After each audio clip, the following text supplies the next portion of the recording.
everybody. Because of the first time when they had the separate one.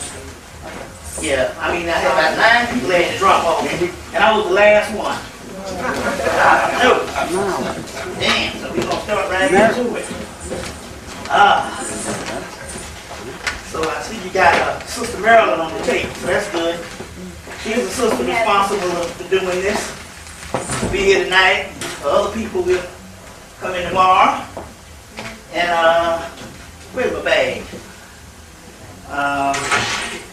Where's my other tote? Did brother bring the suitcase in? Yeah, he's right there. Yeah, I tell him I need my suitcase. Yeah. Yeah. We'll go right into some things. Okay, cool. Well, that's it. You're already straight. First up, here. Hey, what's up, man? Okay. We on? Liberty Center. Oh, yeah.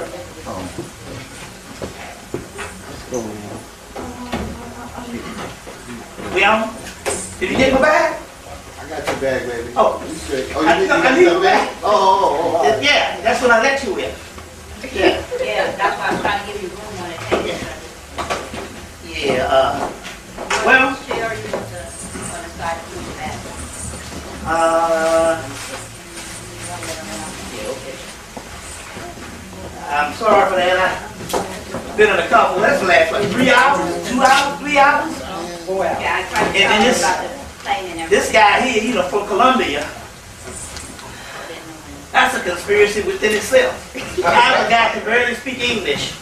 They're driving diplomatic people, all types of people all around New York City. We got to tell him where to go. You don't think that's not a conspiracy? I'm at the Denver airport. And the entire airport is run by Africans. Now, we're talking about a place that's what? 3% black? So that means they're importing in Africans. And there's a science behind this because they're importing the Africans in. And it's not brothers and sisters that's going to school. Some of these people in their 60s, you know, just got over here. Now there's a conspiracy behind that because they explain it. And it has nothing to necessarily do with the African, but it's just that they can use them too. Now you got to understand the science behind what's going on here. Now they got the Denver airport, and all of a sudden, right before 9/11, it goes all African. In Atlanta, all African. You see, which was 98% black in Atlanta as far as Africans in America, becomes all African. Now there's a science behind this, and they talked about this early on with a lot of the so-called white intelligentsia. The white intelligentsia in that particular aspect of just as we was going through a metamorphosis period or a new birth period or a enlightened period from, let's say, what, the mid-80s on into now, what you call Afrocentric, metaphysic, historical, whatever. They were going through a small group of them were going through stuff where it was a whole conspiratorial movement, which meant a few white people stood up and said, yeah, the government is against the people. Especially, you know, the government is a bogus whatever. The key here is they came out with certain pertinent information, certain pertinent forms of information. One of it was that they were going to be importing Russians in for white folks to get certain jobs. Now what do they mean by that? When the country is locked down, when they lock down the country or based on suspend the Constitution, which is very key right now because they don't necessarily have to literally suspend the Constitution.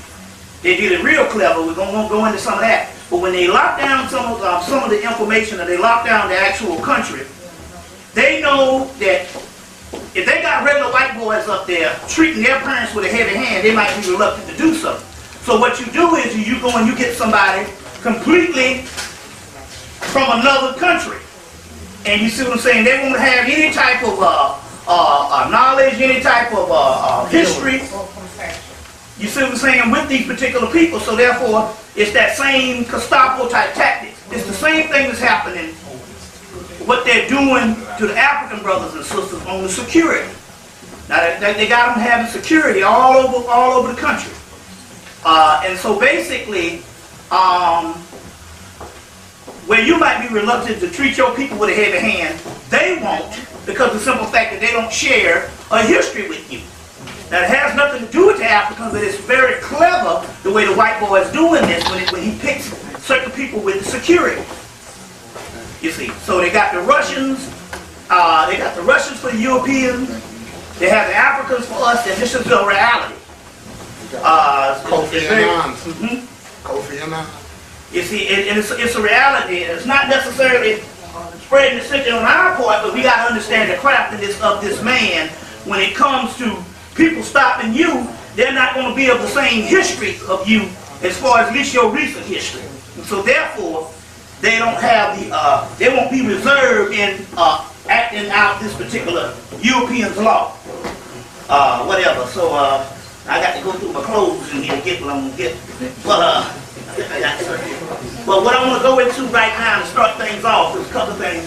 I want to go into this thing with the sniper. To start that off. So that's very key. A lot of things going on with that. Where you want to go? Well, did you go to the little libations? No, we're waiting on you. Because we have a little surprise for you too. That's okay, good. Well, let's just pour some libations. I'm glad you stayed, but then again on the other hand, you know, if we was at a party, you know, see all that thing anyway, so. So we're going to pour libations right quick. I'll start that all off. Okay. All right, Zarabanda. Ashe. This is coming from the Congo, right? So I'm going to get into a bit of information on that tonight and try to explain some things that's actually happening on the spiritual path. I'm going to get into some of that also. El Cristo Negro. La Santísima Muerte. San Simón. Madre de Agua. Madre de la Luna. Francisco de Streets Reyes.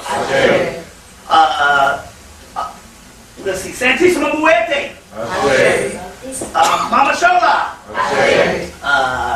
Los Spiritus Intranquilos. Let's see. What else? Who else is on that line? El Cristo Rey. Que San Simón. Madre de la Luna. Kecambo. Locayo. Shumala. Ogumu. Oticha. Chiacha. Sheola. Alcala. Locayo. Kecambo. Lavado. All right, we're going to get into that particular thing. We're going to trace this energy and let's keep going on. Oshun, Olakun, Oshosi, Jinseya, Razuli, Oya, Himinya, Jingo, Ogun, Leba, Himinya, Babaluaye, Nakumpa, Umbelinga, Kali, Krishna, Bertra, Danai, Shiva, Rudra, Jason, Perseus, Medea, Hecate, Heket, Reket, Mayat, Met, Set Mayat, Set Met, Metatron, Mescadet,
Hamaku, Hamakis, Hamerti, Heru Mahutit, Heru Her, Sut Heru, Sut Neset, Sut Nubin, Setesh, Melektas, Mim, Minibus, Mintu, Nanu, Upwaret, Satis, Setis, Ankanis, Anpu, Jehudi, Anubis, Hermanubis, okay, Dionysus, Bacchus, Iccus, Jeshua, Ishu, I think that'll do for right now. Amin-Ra, Amin-Linton-Sa, Atum-Ra, Atum, Atin, Aman, Amin, Emmanuel, Elohim, Azazel, Azathoth, Shemitra, Hastar, Yosathos, Cthulhu, After-Earth, Harsefi, Minibus. Okay, that'll do it for right now. All right. All gods known and unknown, Ashe. 1, 2, 3, call out their ancestors. 1, 2, 3, start calling out your family members. Ashe. Ashe. Ashe. Ashe. Ashe. Ashe. Ashe. All right. Ashe. La'amu. Ashe. That is the female Lavado. I'm going to get into that. Start things off. Let's get right into this sniper business. Try to understand some things. We know it's a government setup. They made the movie a year before. Go get the movie. That's Wesley Snipes did the movie in Vancouver, Canada, where Wesley Snipes moves to Washington, D.C. and starts sniping and killing people with a sniper gun. The name of the movie is called Liberty Stands Still. And as you know, for 3 weeks, so-called liberty stood still. So Wesley Snipes moves to, he goes to D.C. and he starts shooting. Now it's interesting because the weapon that Wesley Snipes is killing people with is identical to the weapon that so-called John Muhammad. Bushmaster? The Bushmaster, which is supposed to be the civilian M16. But what's the name has the exact gun and the exact bullets in the movie. Now the movie was made around the time of 9/11. Now why would they go to Vancouver, Canada to film a movie about Washington, D.C.? He had another black brother in the movie that was an accomplice in the movie. You see, his name is Joe, J-O-E. The sniper name is John Muhammad.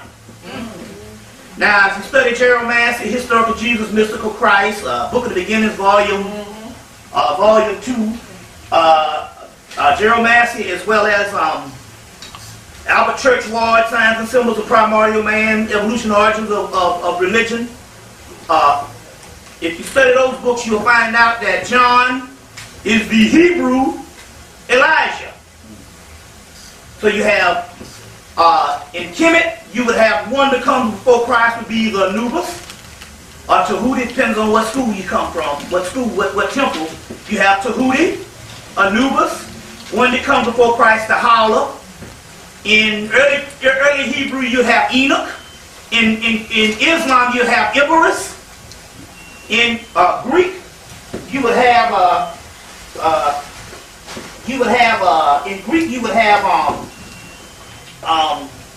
ain't this something? Sister bought me a cell phone yesterday. I said she bought me a cell phone yesterday. Now she ringing. But anyway, it's Iberus. You have the Greek. I'm gonna have to get this shit to drive me crazy. I don't like going into the 20th century shit. 21st century, All of a sudden it's a hindrance. But anyway, you have I know what it is. She got the wrong address on that, so when she calls back, I get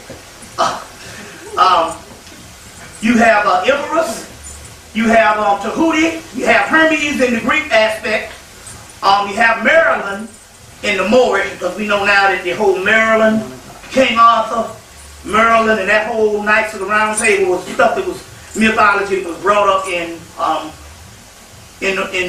brought up by the Moors, filtered into Ireland, Scotland, and even France. And when Britain came to power and started running things, they took it and tried to fuse literal history into mythological history. So the whole Maryland, Knights of the Round Table, King Arthur. Arthur is called Other, which is the dog star, which is a form of Osiris. It's in the, there's one of my ex-girlfriends is interested, and she spent a year in France. She has a master's in French. And she said when she was studying at the Sorbonne, they had tons of this particular material, all this Arthur, King, you know, the Grail Maidens and all of this type of stuff, Pendragon, and she said, you know, she didn't know what it was, so she didn't study it. And so it just tons of that type of stuff. But Marilyn, which is also the form of Tahuti. Arthur would be the form of Osiris and the god, and the Grail winner, either Lancelot or Parzival, is the form of Horus. The form of Horus. Even when you go down to Hamlet, which is also a book, Donald Mackenzie's book said that Hamlet is nothing but Shakespeare took the Osirian story, where, you know, Hamlet kills, uncle kills the father, and then Hamlet, you know, gets on the trail to avenge the father's death or whatever. That Hamlet story is nothing but the horror story was come straight out of the Osirian drama and all that. So we see that Shakespeare was basically taking those classical works and reworking them. You see what I'm saying? But going back, the Hebrew John is Elijah. So you get the word John Muhammad, it's the same as Elijah Muhammad. You see? It's the same as Elijah Muhammad. You see, now, then they connect him with the Nation of Islam. The first day that they called him, they were saying, yes, we have this group in America that converts people into Islam. Knowing damn well the Nation of Islam is different from traditional Islam, or what they Orthodox Islam is as far from Orthodox Islam as a hog from the moon. They know the difference. They know that it's different, but they're trying to make the people believe that there's a black group of people in the same boat. I knew at 9/11 they were going to trace this thing back with us. Even when it came down to catching, when they caught the little boy who was fighting for the Taliban, the little white boy. And they said that the origin of him going into the Taliban, what sparked his curiosity to Islam and all of that, was Malcolm X. Autobiography about Malcolm X.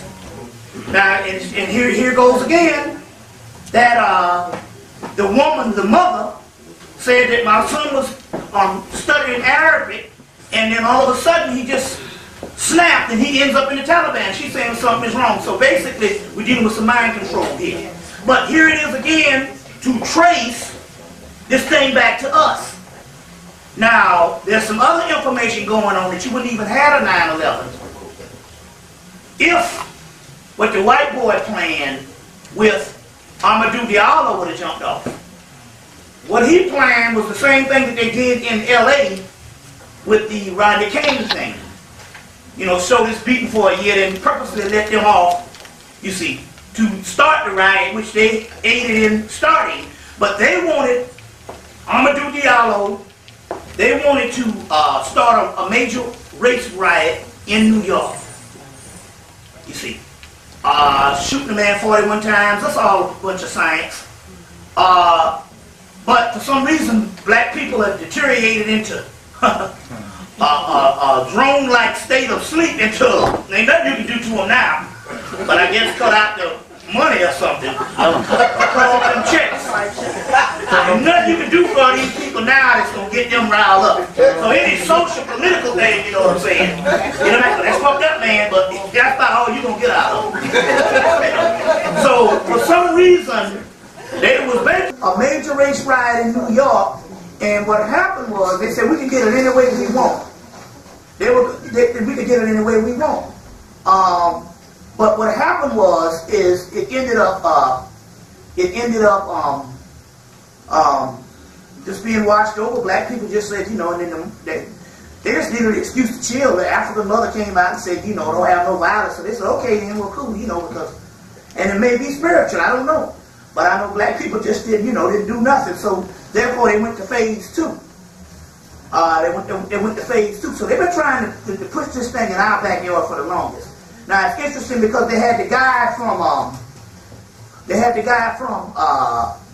that was the owner of the homeless shelter out in Tacoma, Washington, where he said that the John Muhammad and the Lavado cat was staying, and he said he called the police on them. They said, well, why would you call the police on somebody that's staying in your homeless shelter? He said, well, I just thought it was pretty odd that a person that could be in a homeless shelter could jump on a plane and fly to the East Coast anytime he wanted to. You see what I'm saying? So we're talking about, we're ready to do the protests and stuff, but we got to realize that some of our people work for some people. You got to go back and look at the movie Manchurian Candidate and see MK Ultra and how they can do certain things like that. It was even reports going on about the little boy that he had the little boy under mind control, where the little boy was just eating crackers and honey. Well, one of the sisters out of Chicago said, well, when they're dealing with MK Ultra and they're dealing with some types of mind control, you got to have a strict diet because the wrong food can throw whatever that mind control or whatever that programming off. So if they program you in, whatever they program you in based on what you eat, you have to keep a strict diet based on what they program you in on. You know, so if they program you in on honey and crackers, you have to keep that up if you want that particular whatever that program to work, a form of mind control to work. So to go and give him some Church's fried chicken, it might just throw that whole thing off. You see what I'm saying? So they were saying that was very key. That was very key. But like we said, we're still talking about a people that's trying to somehow get this mass murderer type aspect, as well as if you're going to name a people as the enemy, you have to give the people something that's more hideous. Remember now, 30 years ago, we were the moral standard. You know what I'm saying? As far as, well, you know, we suffered so much until they say, well, if you want anything to stick on a high level of the high road, you got to put black people in it. You see? So they have done everything to undo that. But the point here is, one of the keys here is it's still going back to a form of propaganda, a form of mind control, as well as don't skate on the fact that this whole thing went down, and right after that the entire government went straight conservative right wing.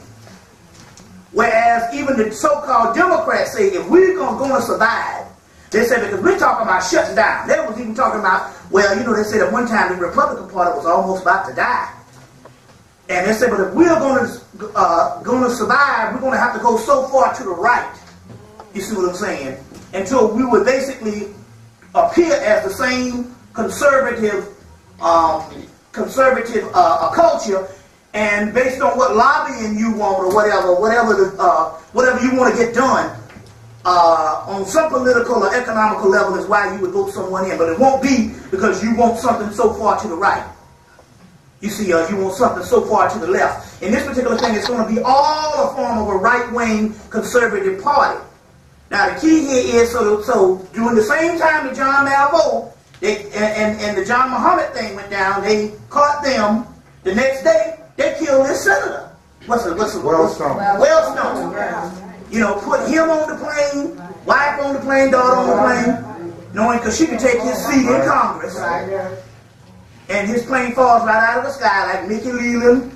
You see what I'm saying? Ron Brown. Classic. You know, classic. In the 60s, they used to take whole airliners down. I mean, they take 100 people out just for one person. That's all in that book, Neil Wilkers's book, Illuminoids. Neil Wilkers, where he explained how they had one of their science in trying to take people out. They used to take people and put them in a hole, take an entire people and put the entire people in a plane and take the whole plane down. take the whole plane down. But now what they did is this fool gonna go and get on some twin-engine jet. Now it was literally a week, 2 weeks before. I think it was about 2 weeks even before they caught the John Malvo cat and John Muhammad. The same senator stood up on the Congress floor and said, well, if you go to war with Iraq, there's going to be something mighty wrong in this country for a long time. Now this is the same man that's a Jew to stand up and say this against, it's the same as standing up and saying this against Israel, since Saddam Hussein and the whole Islamic thing is against Israel, supposedly. So for him to stand up and say that, that's like treason. You see, so the same day that he stood up and said that was the same day that they killed the brother, what's the brother from the Montauk program from Philadelphia? Tim Bridges. Tim Bridges. Yes. Which now they're not even counting him as one of the people killed. Yeah, they took him out of this. They took him, they're not even counting him as one of the people killed. So this is also telling you that the whole sniper business is, that's something right in the cotton with that. You see, so they're not even counting him. You see, because NBC did a whole thing on all of the victims, and they refused to show Ken Bridges. This was like 2 days after he died. And I was like, well, what is wrong with that? And now they're not even counting him. You see, now, but I just find this, I'm just trying to figure out how your business partners can come on TV, on BET, and say that his dying was a blessing from God. And the Today Show. On the Today Show? And the Today Show. His dying was a blessing from God. Now that the Montauk thing can prosper.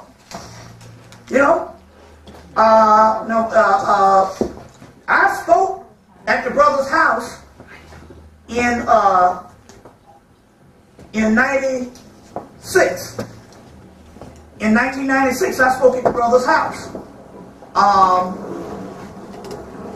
And he and his wife, Jocelyn, was a member of a group called the Sisters of Segment out of Philadelphia. And so we also got this other thing. Now he was on his way back to Philadelphia, supposedly. This is what his wife says. Yeah. They called him back to the office or whatever, because we were in some meeting. They called him back to Virginia. Yeah. To Virginia. Then we get that they told him not to go to certain gas station because they had a sniper out there, and the one that they told him to go to, the very first one, he gets killed. Less than 24 hours after signing $1 million deal. Less than 24 hours. So they called this guy back. He was on his way back to Philadelphia. You see. So we got all kinds of things. Now, meanwhile, it's the same thing happening. They were saying something about what they killed this woman that's head of the Libertarian. She was a candidate in Alabama, Montgomery.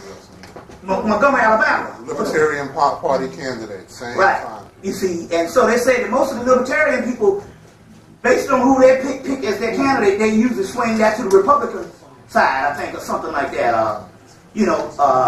Whatever. But I'm just saying these are some things. This is interesting here. My point here is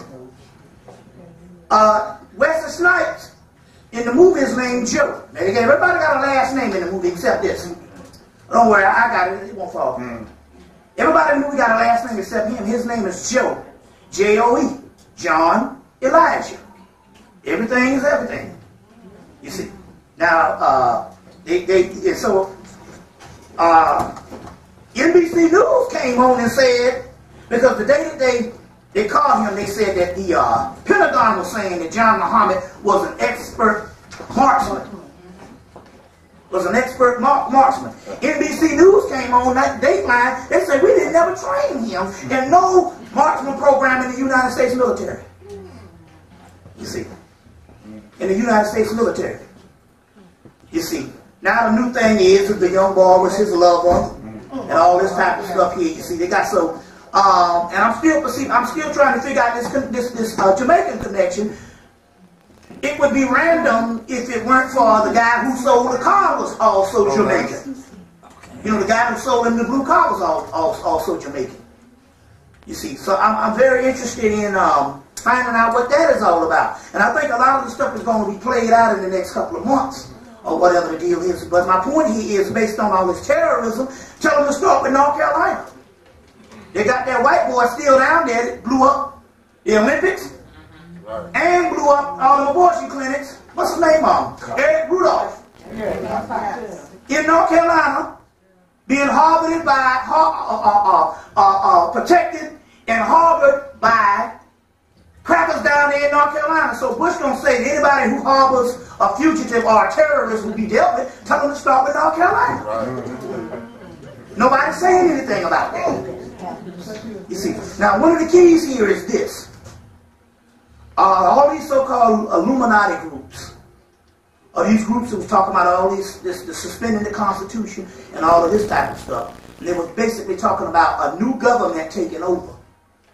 Well, in so many words, I think that it was so clever that I think that with this new Republican thing, they're able to replace a government within the actual same parties that we deal with. Because what this means is, clearly, with the Homeland Security and with this whole obsession with terrorism, it means that the government that you now used to know is no longer. We talk about a new government that was brought on by the people. So my point here is, I think they use the same thing. Everybody talking about suspending the Constitution, and I think that was too obvious or too blatant. I think that what they can do is that they can come in and they can replace one government through one party, just by basically making it an extreme aspect of that what used to be. So in so many words, we're talking about a replacement of a new government. You see. And, you know, Bush being at the helm of that and all, I'm baffled by this, because this man couldn't even speak. This man couldn't even talk during the election. And for the first 6 months, he couldn't say anything without messing up. And it's amazing. As soon as the building blew up, he came out, and he's been impeccable ever since. It's like two different people. You know, it's amazing. You see, but then again, on the other hand, go back and watch a movie called My Fellow Americans. It's a movie with James Garner, and what's the other guy that used to be with the movie? He just died. He was in the movie Jack Lemmon. James Garner and Jack Lemmon, and they were and the guy that was trying to kill them was a Jeffro Bodine type character. You know, a stupid like this ex-vice president they used to have. Quail. He was a Dan Quail, Jeffro Bodine type character, and so therefore he was perfect. And and at the end of the movie, come to find out, nobody could find out who was trying to kill these ex-presidents. But at the end of the movie, it was this guy. And this guy was so diabolical, it was unbelievable. He was almost, terrorizing. But then again, he played the proverbial Jeffro Bodine type hipster doofus dunce the entire movie.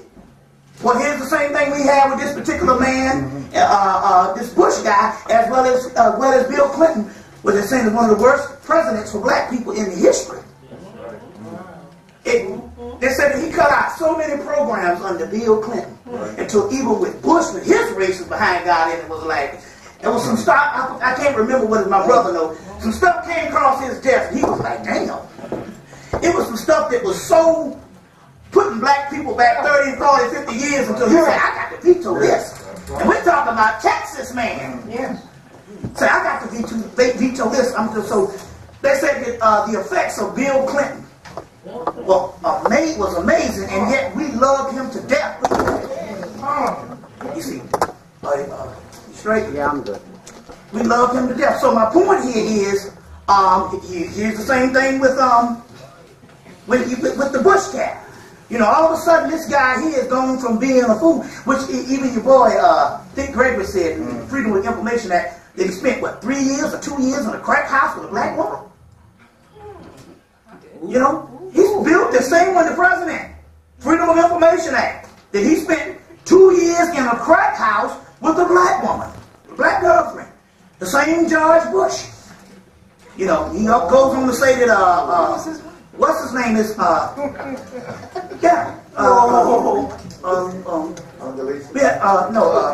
your boy, he spoke in Chicago, he spoke in Detroit, There's a guy out of Detroit, Tahuti Online, has the tape. It was actually in his lecture, a guy named Atiba Kane. I think it was fall of 2001, where he talked about, he spent 2 or 3 years in I think it was 2 years, in a crack house with a black woman. George Bush, the president. As well as saying that how, what's your boy that's on Supreme Court? Thomas is married to Barbara Bush's niece. And she's the one with all the money. Went on to talk about how Thurgood Marshall was advanced government agent. FBI. You see what I'm saying? He really dropped a lot on the freedom. Now this is all coming from the Freedom of Information Act. So he says, now that's the white boy line in D.C. You can go and you can read this stuff. But it said that this guy was in the crack house with a black guy, his black girlfriend, for 2 years. This Bush cat. You see what I'm saying? This is some amazing stuff. So, but I'm just saying it was an about face. It was interesting because he did the address to the nation, right? I think about 2 or 3 days after the bombing of the building or whatever. I say bombing of the building because we saw the lights go off in the actual building. Because I was stuck up here that day, we watching this thing, and one of the reporters said there's bombs going off in the building. But right after the bombing of the building, he came out and man, he was impeccable. And he looked at him and winked his eye like, I got these fools now. It was almost like the movie again, My Fellow American. You know, they put in a guy, everybody was thinking he was stupid, but this guy is diabolical. But then again, on the other hand, they said that they had major people in 1976, all over America calling in, who had done a lot of work on, a lot of studies on Jimmy Carter, and they were saying this was one of the antichrists.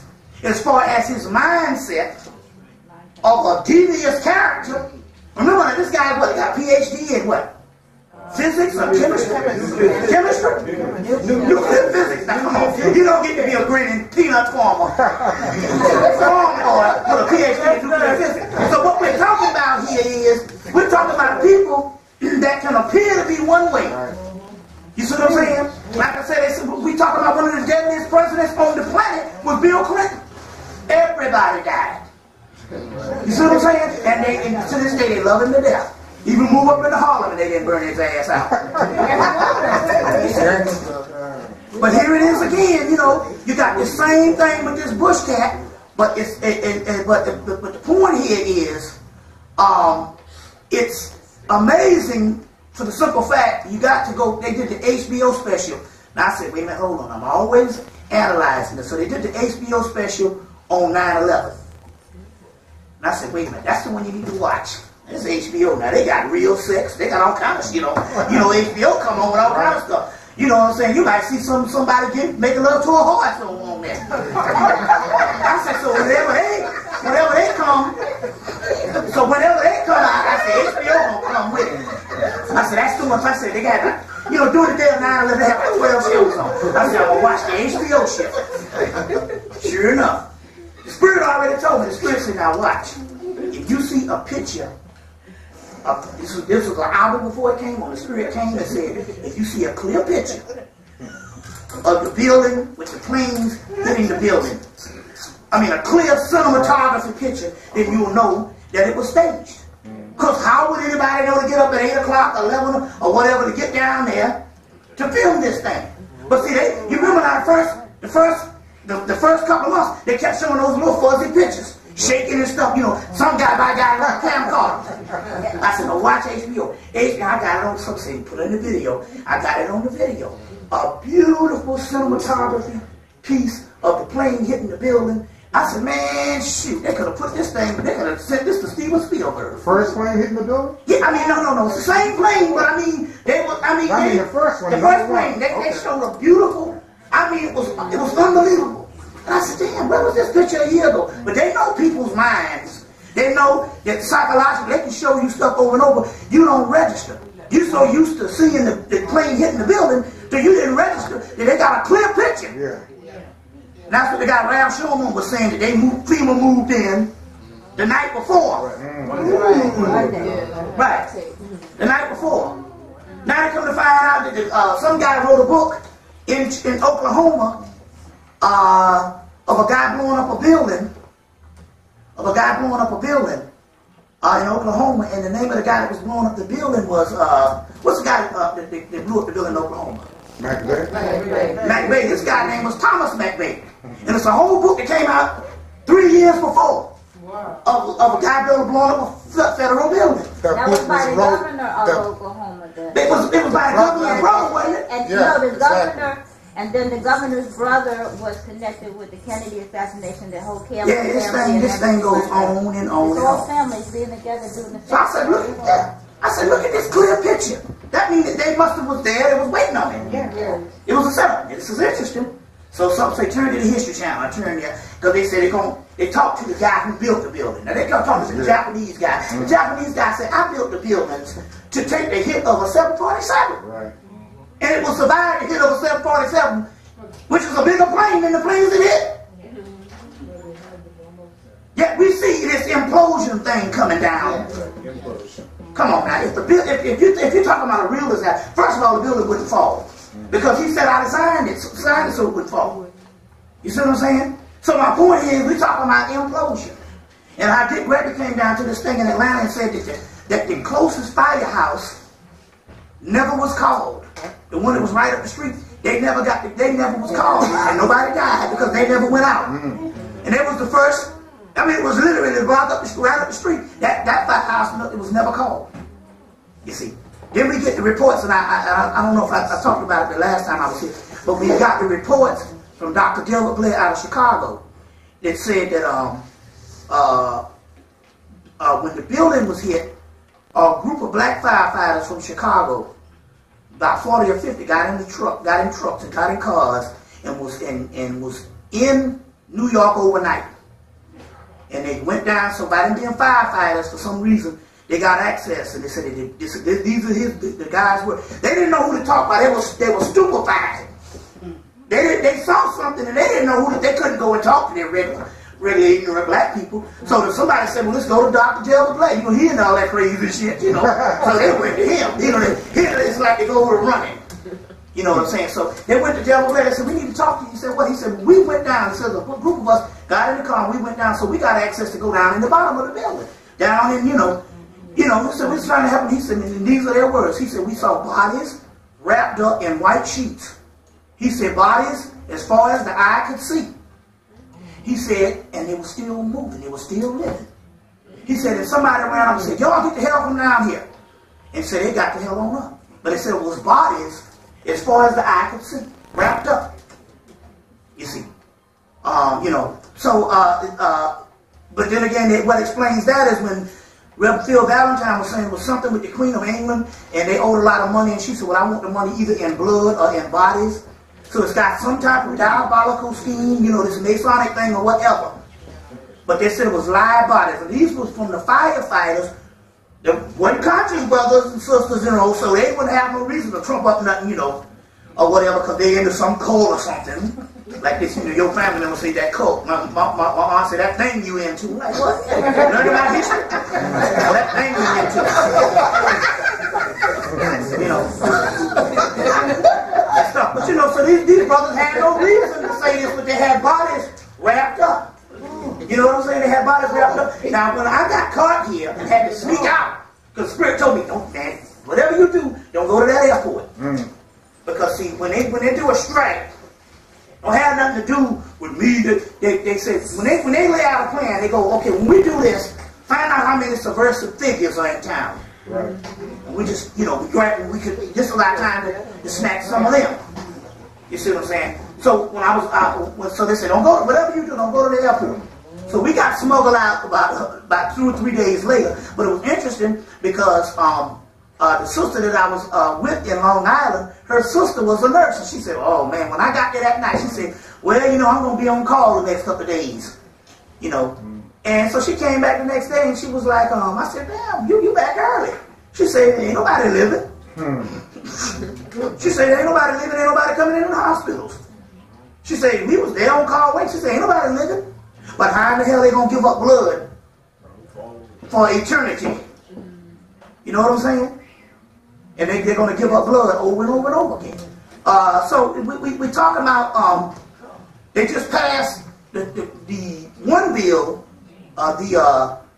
the terrorist bill. They just passed a new bill. What's the new bill? Homeland Security. I know the Homeland Security, but Patriot Act. yeah, something like that. They just passed this bill. So in so many words, the stuff is already eliminated. They just keep on with civilization until some stuff get rough, and then they go, oh, by the way, you don't have no rights because you done passed all that away.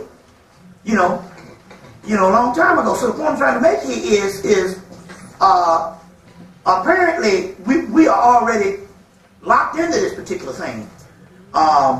As we go on, I got a couple other things I want to deal with as far as on the top of something else. What else is in doing? Some other stuff that's going on. Well, I'll tell you this much: there's a lot of strange things that's happening around the country. Before I get into the Iraq thing, there's a lot of strange things as far as the day, and we got it. It's in the Alaska newspaper, so that would be January. What was that? No. October the 16th or October the 15th. The Alaska News, and it's in that particular paper where they talked about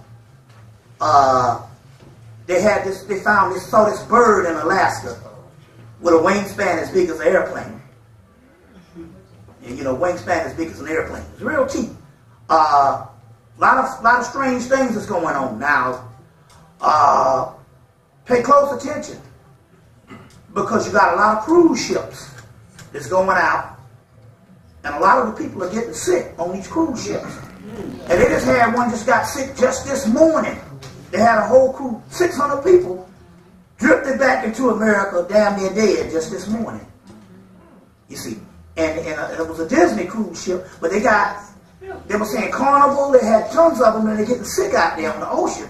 Now, just to show you how things are going on spiritually, they're getting sick. But remember, we heard several reports and a lot of history on that your hurricanes and all of that type of stuff come through the Middle Passage, right? And a lot of that has to do with a lot of spirits, a lot of displaced souls, based on them, throwing them off the ship, killing them to, we're talking about slave energy.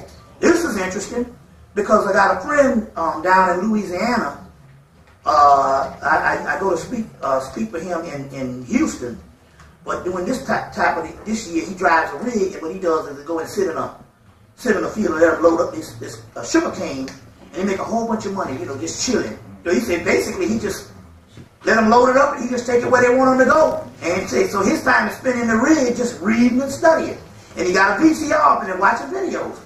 But he said it's interesting. He said that he's sitting out there in the corn in the sugar cane fields in Louisiana, and he said the whole time he's down there, he could just see slaves walking in and out of the sugarcane fields. And he called me last night. He said, man, I see these slaves, these spirit slaves. He said, I see slaves walking in and out of the sugarcane field. But he says, interesting. He said, and I'm seeing a lot of them now. He said, this is what he told me last night. He says, got to do something with some type of rebellion. It's like these spirits now got their energy. They got some power that they didn't have before. And so they're gaining this energy. It's like Night of the Living Dead. It's in the Gilgamesh things, where they talk about the dead will outnumber the living. So we're talking about a group of entities that's displaced, and their energies now, they're becoming stronger and stronger. And he said, as a result, he said, we got 5 white owners of the sugarcane fields end up dead. He said, but all these 5 white owners, they have been, their ancestors, they can trace their lineage all the way back to the slave masters. So these people are coming and killing their children. This guy's calling me up and telling me about this particular stuff. And I'm like, well, wow, well, this is interesting because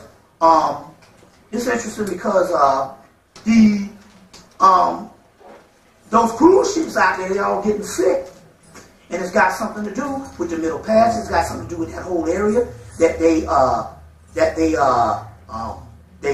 travel, as well as I'm going to talk about this entity called Lavado to give you some information on that particular entity. Come to find out, there's a island off the coast of Haiti that Carnival Cruise bought called Lavado. So we're going to get into that in a few minutes.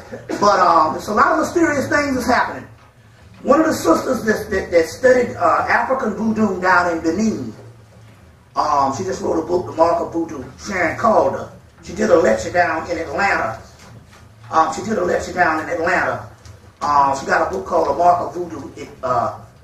She said one thing that was very interesting. She said when she got to Benin, and she went down there and she hooked up. I think she married the head of the voodoo master down there in Benin. When she said, there was one thing that she said it was real profound. She said when she got down to Benin, she said most of the people she talked to knew everything about slavery. And she said she was amazed. You know, are these people going and studying this stuff? You know, like we got, you know, African studies or whatever in the bush or whatever. She said, but they knew all this stuff about what went on in slavery. And she said, well, she said, well, how could this be? How do you all know so much about slavery? And she said, basically they said that a lot of slaves that got killed during slavery, they would travel back to Africa, and their spirits would tell all their ancestors over there what was going on. And so they chronicled this in a you know, as a form of communication as far as what they do with the griots do, as far as the oral tradition. And so to this day, a lot of them know about slavery because a lot of the entities that would get killed would come back, or some of them that would die during slavery would come back and tell them all this stuff.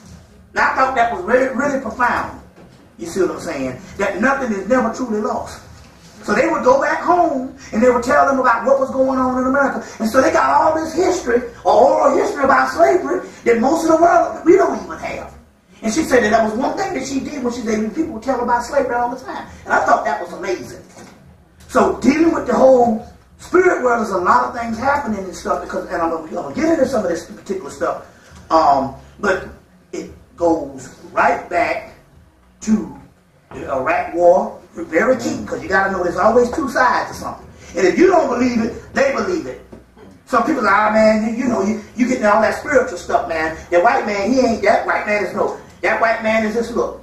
Remember now, in 1996, they busted, they found this department that the United States government funds $10 million a year in a department for just U.S. history. So they was on NBC saying, well, how much does it cost to revise U.S. history? Every year that you're going to need $10 million. But that was just a front or a cover, because what they were doing is they said they got people, and what these people do, they sit in rooms and they read every science fiction novel, they read every metaphysical book, they read every Afrocentric book, they read anything that anybody is coming out with. You know what I'm saying? Think tanks. And they said, and they have whole fields of psychic phenomena going on. That's what this movie, Hearts of Atlantis, was talking about. What's the guy named? Real popular actor. Hopkins, Anthony Hopkins. And this was in the 1950s. He was running from the government because he was very advanced psychic. Hearts of, the whole movie was about that, based on the 1950s. Hearts of what? Hearts of Atlantis. So they've been into this whole remote viewing and all this type of stuff for a long time. There was another movie, The Fury, with Kirk Douglas. Oh, yeah. And in that movie, his son was lost, and come to find out they had his son because the son was very advanced psychic. So they've been dealing with this remote viewing, which is psychic spies. They got a whole book out now called The Psychic Battlefield. Came out last year, The Psychic Battlefield. It was a hardback book. It's on paperback now. And they go into the whole history of this remote viewing. That is why I always tell the story that it's important to pull libations, because that blocks out that, and it happened at a particular time when I didn't know what was going on. I was down in Jacksonville, Florida, and I was doing a lecture, and I poured a libation, and the next thing our brother showed up and said, hey, listen, there's some women downtown, they want to come and give you a whole bunch of old occult and metaphysical books. And I said, well, what color do you want? They said, well, they're white women. They're witches. And I'm like, well, I don't fuck around like that. You like that. always incognito. Shit. You know what I'm saying? I said, no, I don't mess around like that. No. I said, you hang out with me and all this shit. You like to say, you might see me just a grinning and a laughing. I used to go up in the bookstore. They used to love me. I'd be up and I might cut a jig and shit. I was always incognito. I said, these crackers don't even know who I am. But where did I learn that from? I learned that from a white boy. Went to a psychic convention. I had a psychic, UFO, and all this convention out in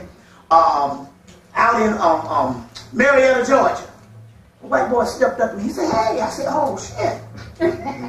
He said, you know who I am? I said, yeah, you the Pepsi Cola man. You come in around the schools at Clark Atlanta University. He come in and fill up all the doggone soda machines, the vending machines on the college campuses. I said, you're a Coca-Cola, you're a Pepsi Cola man. He said, yeah. He said, you never know who you're talking to. You know, we just thought was just the nicest white boy in the world. And I said, I'm going to be incognito with these crackers. So, but I was like, no, I ain't going down there to get no books from these people. But what it was is that they wanted to have a conversation with me because they were used to spying on the black community. As we always say, that they especially spied on the black community in Jacksonville, Florida, because Jacksonville, the St. Johns River in Jacksonville, Florida is one of the few rivers that go upstream like the Nile Valley. It's one of the only ones that go upstream, that flows upstream. And the Moors groups were always talking about the Western Nile, but they said it was the Mississippi, but it's the St. Johns River. And the guy said, well, they purposely been polluting this river since the 50s or the 40s. I'm like, well, that's kind of strange. Here is tropical Florida. I can see New York City. I can see the Hudson River. But why would you purposely pollute a river in Jacksonville, Florida? In Jacksonville, Florida. They said because basically it's a Western Nile Valley. And they knew that if the black people around that area, you see what I'm saying, if they had tapped in a certain amount of energy around that area, you see, that they would be greater than the other coastal Negroes or whatever. How far is that from where the Seminoles? Well, see, all that's connected. You see, so they would dump stuff in the river. And in '94, the first thing I went in there, man, my kundalini energy shot up, and it was amazing. And then we did a ritual on the river, and then got this algae that started coming to clean the river. But it's interesting, but they said that they got an entire church down there that runs, a Baptist church that runs the entire aspect of Jacksonville. And they said that even Elijah Muhammad came in the 60s and said black consciousness and my brand of Islam will never flourish here, because they knew that they keep a close lockdown on the people down in that area because of that particular river. You see, that particular river. Very key what's going on when I get into some other things in a few minutes. Isn't it interesting that they done had 9, I can call it at least 9 warnings on the beef since 2000. They just got one, they just had one yesterday. And yesterday, they had one 2 weeks ago. They had one 2 weeks ago. You see, at least 9 warnings on the beef since 2000. Now, I say this, and I think all you have to do is just use your intelligence. If they close down all the farms in America in the 80s, how is it we can go to grocery stores and there's always an abundance of food? You see what I'm saying? That I'm trying to say, and yet there ain't no food going nowhere on the planet almost. Things are barren all over, but where's all this food coming from? And I say that we must look into the point that basically we probably haven't eaten real food in over 10 years. It really doesn't taste the same. Now, come on, now let's look at this thing. And I'm not talking, it can't be that much steroids. We're talking about genetic engineering.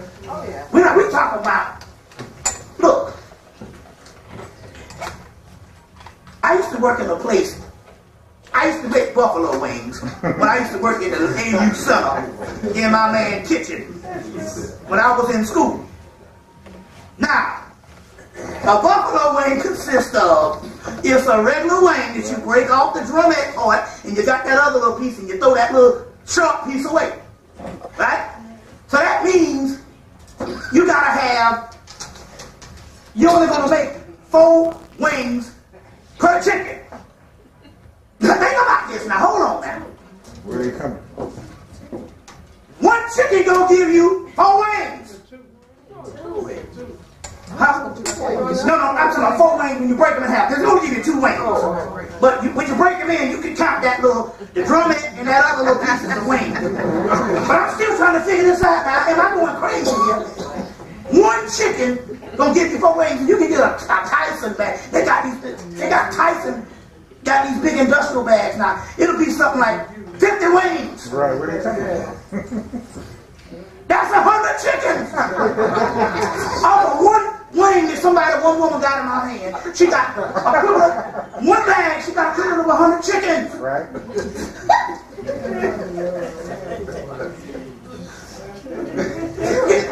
You can't, even with steroids, you can't produce that much. That means they got to be genetically engineering them, cloning. All the food, just about all the doggone food. And that is the reason why is it that salmonella and all this type of thing, whereas if you go there now, everything in the 1990s became antibacterial. All your soaps, everything became antibacterial. That means nothing. I want to see something. Now look, all you got to do sometimes is just think back. Go back to 1978, 1976. When I was growing up, a turkey didn't produce the amount of turkey products we see in the store now. That's right. You can get turkey burger, a batch of it. They got all kind of turkey cold cuts now. It's just like ham and all this kind of thing. I'm like, well, that means not even going. That means goddamn a turkey ain't so big. It's not like a cow. My point is what we're talking about. We're not even talking about steroids now. We're talking about genetic engineering. We're talking about why is it that all the supermarkets in every corner in America is an abundance of food. And the food is an abundance of food. And yet, the burgers, the chicken, and all this shit in the fast food is $1. $2 for one. It's amazing, man. So what we're talking about is genetically engineered. You see. Then you got to understand when we talk about the recall of the chicken, the recall of stuff, and like people saying, stuff don't even taste the same no more. You know what I'm saying? For those people still eat meat, eat some shrimp now. You know, shrimp, you can't even taste shrimp no more. You see what I'm saying? It don't even taste the same. But my point here is, it's like paper. It's like paper. You see, so we're talking about all of the stuff being genetically engineered. Very, very key. Very key. Got a lot of good stuff that's going on. Let's go through some things. You all right? Firehouse in Denver.